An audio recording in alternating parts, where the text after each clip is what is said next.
Hi friends, Xenia 2021 అందరూ ఎలా ఉన్నారు? బాగున్నారు అనుకుంటున్నా. ఈరోజు కోడిగుడ్డు ములక్కాయ కర్రీ అనేది ఏ విధంగా తయారు చేయాలో చూద్దాం.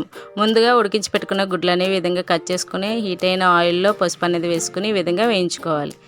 వేయించుకున్న తర్వాత ఉల్లిపాయ పచ్చిమిర్చి అనేది వేసుకుని కొంచెం ఉప్పు అనేది వేసుకుంటే ఉల్లిపాయ తొందరగా మగ్గుతుంది. ఈ విధంగా వేసుకున్న తర్వాత కొంచెం కారం అనేది వేసుకుని మరొకసారి కలుపుకోవాలి. ఈ విధంగా కలుపుకున్న తర్వాత ఎగ్స్ అనేవి వేసుకుని ఈ విధంగా కలుపుకోవాలి. ములక్కాయలు అనేవి శుభ్రంగా కడుక్కొని వేసుకుని మరొకసారి కలుపుకోవాలి.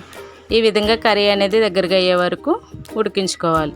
ప్రక్కనే నానబెట్టి పెట్టుకున్న చింతపండు పులుపు అనేది ఒకసారి కలుపుకొని చింతపండు పులుపు కూడా వేసుకుని దగ్గరగా వచ్చే వరకు ఉడికించుకోవాలి. ములక్కాయ కోడిగుడ్డు కర్రీ అనేది సూపర్ కాంబినేషన్ అండి. ఒకసారి ట్రై చేసి చూడండి. ఈ విధంగా కలుపుకుంటూ ఉండాలి. సాల్ట్ అనేది సరిపోయిందో లేదో ఒకసారి చెక్ చేసుకోవాలి. ఎంతో రుచికరమైన ములక్కాయ కోడిగుడ్డు రెడీ అయిపోయింది. ఈ వీడియో కనుక మీకు నచ్చినట్లయితే లైక్ చేయండి, షేర్ చేయండి, సబ్స్క్రైబ్ చేయండి.